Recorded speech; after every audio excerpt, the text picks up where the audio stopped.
আমার নাম তাসমিয়া। ঢাকার একটি বিশ্ববিদ্যালয়ে পড়ি, ছুটিতে গ্রামে এসে থাকি আমাদের দাদা-দাদির বাড়িতে। সেখানে অনেক আত্মীয় আসে, কিন্তু আমার চোখ আটকে গেছে শিউলি চাচির দিকে। আমরা দূর সম্পর্কের আত্মীয় হলেও তার উপস্থিতিতে কিছু অদ্ভুত শানিত আনন্দ বোধ হচ্ছিল। এক বিকেলে উঠোনে চা খাচ্ছিলাম, সে পাশে এসে বসল। তুমি তো শহুরে মেয়ে, গ্রামে এসে কেমন লাগছে? সে হেসে বলল। আমি বললাম, ভালোই লাগছে, কিন্তু অপরিচিত মনে হয় কি? তার হেসে বলার ভঙ্গি মনে গেঁথে গেল। পরের কয়েকদিনে আমরা একসাথে পুকুর পাড়ে হাঁটতে গেছি, বই নিয়ে বসেছি গাছের নিচে। কথায় কথায় বুঝতে পারতাম তারও চোখে কিছু অনুভূতি আছে, ভালোবাসা না, কৌতূহল না, কিছু অদ্ভুত টান। কিন্তু কেউ যেন কিছু না বোঝে, তাই আমরা নীরবতায় একে অপরকে বুঝেছি। একদিন সন্ধ্যায় সে বলল, তাসমিয়া, তুমি কি কখনো ভেবেছ মানুষের অনুভূতি সবসময় সঠিক হয়? আমি চুপ করেছিলাম, উত্তর দিতে পারিনি। সেদিন রাতে রুবেল ভাই আমাদের দিকে সন্দেহের দৃষ্টি দিচ্ছিল। মনে হচ্ছিল আমাদের এই ছোট্ট মনের টান কেউ জানলে হয়তো ঝড় উঠবে। পরের দিন সে আমাকে বলল, তুমি আর চাচি কি নিয়ে এত কথা বলো? আমি হেসে বললাম, শুধু পড়াশোনা আর গ্রামের গল্প। সে হেসে বলল, আচ্ছা, আমি কাউকে বলবো না, তবে সাবধান থেকো। খুব মনে হচ্ছিল আমাদের মনমনের টান যেন ধীরে ধীরে বড় হয়ে যাচ্ছে, কিন্তু কোনো ঝুঁকি ছাড়া প্রকাশ করা যায় না। সেই ছুটি শেষে আমাদের বিদায়। ঢাকায় ফিরে আসার সময় চোখের কোণ দিয়ে আমরা একে অপরকে দেখেছি, মৃদু হাসি ও দৃষ্টি বিনিময়। মনে হচ্ছিল আমাদের প্রেম শুরু হয়েছে, নীরব, সংযমী, কিন্তু গভীর। আমরা জানি সামাজিক নিয়ম মেনে চলতে হবে, তবুও সেই অনুভূতি থাকবে চিরকাল। ঢাকায় ফিরে আসার পর মনে হচ্ছিল শিউলি চাচির উপস্থিতি আরও কাছে চলে এসেছে। কলেজের ব্যস্ত জীবনের মাঝেও আমি তার কথা বারবার মনে করি। আমরা ফোনে বা বার্তায় কথা বলতাম না, শুধু মাঝে মাঝে ছোট ছোট চিঠি লিখতাম, নীরব ভালোবাসার ভাষা। চিঠিগুলো পড়তে পড়তে আমার হৃদয় অদ্ভুতভাবে তাড়িত হতো। একদিন ছুটিতে আবার গ্রামে যাওয়ার কথা ছিল। গ্রামে পৌঁছে দেখি শিউলি চাচি উঠোনে বসে বই পড়ছে। আমার দেখামাত্র তার চোখে হালকা হাসি ফুটল। আমরা একে অপরকে চুপচাপ দেখেছি, কোনো শব্দ ছাড়া। সেই নীরব দৃষ্টি দিয়েই আমাদের গল্প এগোচ্ছে। কিছু সময় ধরে আমরা পুকুর পাড়ে হাঁটতে গেলাম। হাওয়া বইছে, পাখির ডাক ভেসে আসছে। আমি অনুভব করলাম হৃদয় একে অপরের দিকে টানছে, কিন্তু কোনো কথাই বলা হচ্ছে না। প্রতিটি চেয়ে দেখা, প্রতিটি হালকা হাসি, প্রতিটি নিঃশব্দ আলাপ যেন আমাদের প্রেমকে গভীর করছে। মনে হচ্ছিল আমাদের ভালোবাসা এমন এক ধরনের বন্ধন, যা প্রকাশ পেলে সমাজের চোখে ভুল বোঝা হবে, তাই নীরব থাকাই সেরা। ছুটির দিনগুলো অতিক্রম করতে করতে আমাদের মধ্যে কিছু ছোট ছোট চ্যালেঞ্জও আসছে। কখনো কেউ আমাদের কাছাকাছি আসে, তখন আমরা একে অপরের চোখে তাকিয়ে বুঝি সব ঠিক আছে, কেউ কিছু বোঝেনি।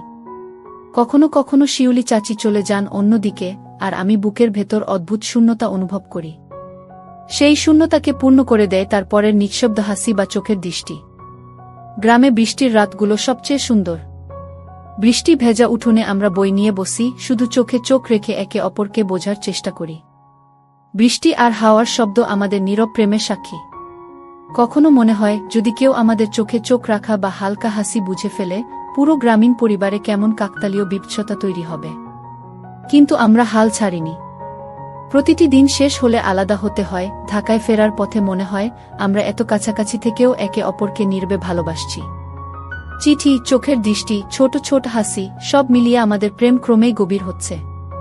আমরা জানি সামাজিক নিয়ম মেনে চলতে হবে, তবুও এই নীরব প্রেম চিরকাল থাকবে। মনে হচ্ছে আমাদের ভালোবাসা কোনো ভাষায় প্রকাশের প্রয়োজন নেই, শুধু নিঃশব্দ বোঝাপড়া যথেষ্ট। প্রতিটি দিন, প্রতিটি মুহূর্ত আমাদের সম্পর্ককে আরও মজবুত করছে। আমাদের মধ্যে ধীরে ধীরে জন্ম নিয়েছে এক অদ্ভুত বন্ধন, যা সময়ের পরিক্রমায় আরও দৃঢ় হবে। আর আমরা জানি যতই জীবন এগোচ্ছে, এই নীরব ভালোবাসা আমাদের মধ্যে চিরকাল বাঁচবে। গ্রামের ছুটি শেষ হওয়ার আগে কিছুদিন বাকি। শিউলি চাচি এবং আমি জানতাম সময় দ্রুত চলে যাচ্ছে। প্রতিটি সকাল, প্রতিটি বিকেল আমাদের জন্য অমূল্য। আমরা পুকুর পাড়ে হাঁটছি, বই পড়ছি, আর কখনো শুধু নিঃশব্দে একে অপরকে দেখছি। চোখের ভাষা এবং হালকা হাসি আমাদের বোঝার মাধ্যম। একদিন হঠাৎ দেখি রুবেল ভাই আমাদের দিকে বেশি তাকাচ্ছে। মনে হচ্ছিল সে কিছু বুঝতে শুরু করেছে। আমি শিউলি চাচির দিকে তাকালাম, তার চোখে অদ্ভুত উদ্বেগ। সে আস্তে হেসে বলল, সাবধান থাকতে হবে, কেউ আমাদের অনুভূতি বুঝতে পারলে ঝামেলা হবে। সেই কথার পর বুকটা আরও দ্রুত ধক করে উঠল। আমরা চেষ্টা করলাম হালকা হাসি এবং চোখের দৃষ্টিতেই সব বোঝার, কিন্তু রুবেল যেন ক্রমে আরও ঘনিষ্ঠভাবে নজর রাখছে। একদিন হঠাৎ একটি ঘটনা ঘটে। আমরা পুকুর পাড়ে বসে বই পড়ছিলাম, তখন হঠাৎ বৃষ্টির ফোঁটা পড়তে শুরু করে। সবাই ছাদে চলে গেছে, শুধু আমরা দুইজনই বাইরে ছিলাম। হালকা বৃষ্টির মধ্যে আমরা একে অপরের দিকে তাকিয়ে থাকি, আর মুহূর্তগুলো যেন স্থির হয়ে যায়। হঠাৎ রুবেল ভাই দেখা যায় আমাদের দিকে এগিয়ে আসছে। হঠাৎকার ভয়ে আমার বুক ব্যথা করে ওঠে। শিউলি চাচি হাত আমার দিকে বাড়িয়ে নীরবে ধরলেন। আমরা একে অপরকে বোঝার চেষ্টা করলাম। রুবেল এগিয়ে আসার সঙ্গে সঙ্গে আমরা দ্রুত বইগুলো তুলে নিয়ে ঘরের দিকে দৌড়ালাম, আর ভেতরের দৃষ্টি বিনিময় বলল, সব ঠিক আছে, ভয় পেও না। রুবেল সেই মুহূর্তে শুধু হেসে চলে গেল, কিন্তু আমার মনে ভয় আর উত্তেজনার মিশ্র অনুভূতি হল। মনে হচ্ছিল আমাদের নীরব প্রেম কতটা ফ্রেজাইল, কেবল একটি চোখে চোখ পড়লেই সব ফাঁস হতে পারে। ছুটির শেষ দিনগুলোতে আমরা আরও সাবধানে চলেছি। চিঠি, চোখের ভাষা, নিঃশব্দ আলাপ, সব মিলিয়ে আমাদের সম্পর্ক আরও গভীর হয়েছে। প্রতিটি বিদায়ের সময় চোখের দৃষ্টি বিনিময় আমাদের মনে করিয়েছে, এই নীরব ভালোবাসা কোনো একদিন প্রকাশ পাবে না, কিন্তু চিরকাল থাকবে। আমরা জানি সামাজিক নিয়ম মেনে চলতে হবে, তবুও আমাদের হৃদয়ে সেই বন্ধন শক্তভাবে বেঁচে আছে। ছুটির শেষ কয়েকদিন বাকি। প্রতিটি দিন যেন আমাদের জন্য অমূল্য হয়ে উঠেছে। শিউলি চাচি এবং আমি পুকুর পাড়ে হাঁটছি, বই পড়ছি, অথবা শুধু নিঃশব্দে একে অপরের চোখে চোখ রাখছি। চোখের ভাষা, নিঃশব্দ হাসি, সব মিলিয়ে আমাদের নীরব প্রেম আরও গভীর হচ্ছে। একদিন হঠাৎ দেখি গ্রামের নতুন স্বাগত অতিথি হিসেবে আমাদের বাড়িতে এসেছে চাচার এক পরিচিত বন্ধু, মণি মামা। তার সঙ্গে রুবেল ভাইও আছেন। মণি মামা এমন একজন যে খুব লক্ষ্য করে এবং অনেক কিছুই বুঝতে পারেন। প্রথমে মনে হলো সে কেবল গল্পে ব্যস্ত, কিন্তু ধীরে ধীরে চোখের কোণ দিয়ে আমাদের দিকে নজর রাখছে। হঠাৎ অনুভব করি আমাদের নীরব টান রয়ে গেছে মাত্র চোখে চোখে। হালকা হাসি, বইয়ের পাতা উল্টানো, সবকিছু যেন খেয়াল করছে। শিউলি চাচি আমাকে দেখলেন, তার চোখে উদ্বেগ, আর সে নিঃশব্দে বললেন, সাবধান থাকতে হবে, কেউ যদি আমাদের অনুভূতি বুঝে ফেলে, পুরো গ্রামীণ পরিবারে ঝড় উঠতে পারে। আমি চুপ করে থাকি, কিন্তু বুকের ভেতর অদ্ভুত উত্তেজনা আর ভয় মিশে যাচ্ছে। পরের দিন সকালে আমরা পুকুর পাড়ে হাঁটছিলাম। হঠাৎ বৃষ্টির ফোঁটা পড়তে শুরু করে। চারপাশ নীরব, শুধু হাওয়া আর পাখির ডাক। আমরা নিঃশব্দে একে অপরের দিকে তাকাই।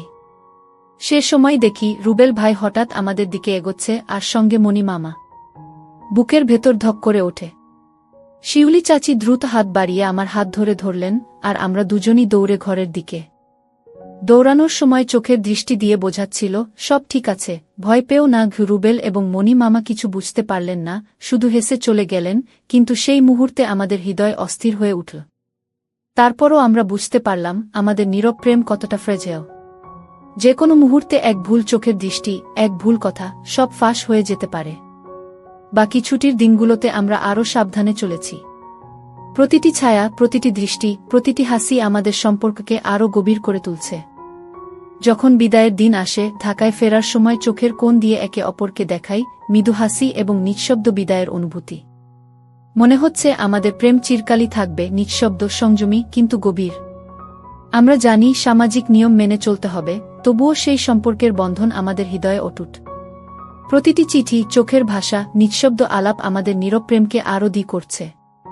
আমরা জানি যতই জীবন এগোচ্ছে, এই নীরব ভালোবাসা চিরকাল বেঁচে থাকবে। প্রতিটি মুহূর্ত, প্রতিটি দেখা আমাদের মনে করিয়ে দিচ্ছে, সত্যিকারের ভালোবাসা কখনো ভাষার প্রয়োজন হয় না, নিঃশব্দেও তা প্রকাশ পায়। ঢাকায় ফিরে এসে জীবন আগের মতো ব্যস্ত হলেও মনে যেন শিউলি চাচির কথা বারবার ঘুরপাক খাচ্ছে। চিঠি, ছোট ছোট বার্তা, চোখের দৃষ্টি, সবকিছু এখন আমার জীবনের অংশ হয়ে গেছে। আমরা দুজনেই জানি সামাজিক নিয়ম মেনে চলতে হবে, তাই প্রকাশ্যে কোনো কথা বলা যায় না। প্রতিটি সন্ধ্যা, প্রতিটি রাত আমাকে তার কথা মনে করিয়ে দেয়।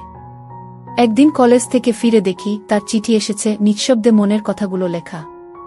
পড়তে পড়তে চোখ ভিজে গেছে, কারণ প্রতিটি শব্দে তার আবেগ ফুটে উঠেছে। আমি লিখি উত্তর, কিন্তু সংযম রেখেই। আমরা একে অপরকে চিঠি এবং বার্তার মাধ্যমে বোঝাই, চোখে চোখ রাখি, আর মাঝে মাঝে ফোনে হালকা স্বর শুনি। প্রতিটি মুহূর্ত যেন আমাদের সম্পর্ককে আরও গভীর করছে। সময়ের সঙ্গে সঙ্গে বুঝতে পারি আমাদের নীরব প্রেম কোনো ঝুঁকি ছাড়া শক্তিশালী হয়ে উঠছে। একদিন ছুটির সময় আবার গ্রামে গিয়েছি। পুকুর পাড়ে হাঁটতে হাঁটতে বৃষ্টি নামল। চারপাশ নীরব, শুধু হাওয়া বইছে। আমরা একে অপরকে চোখে চোখে বুঝলাম, কোনো শব্দ ছাড়াই।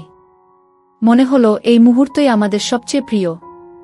বিদায়ের সময় আমাদের চোখে চোখ মিল, নিঃশব্দ বিদায়। ঢাকায় ফেরার পথে মনে হলো আমাদের প্রেম চিরকাল থাকবে, নিঃশব্দ, সংযমী কিন্তু গভীর। আমরা জানি সামাজিক নিয়ম মেনে চলতে হবে, তবুও হৃদয়ের বন্ধন অটুট।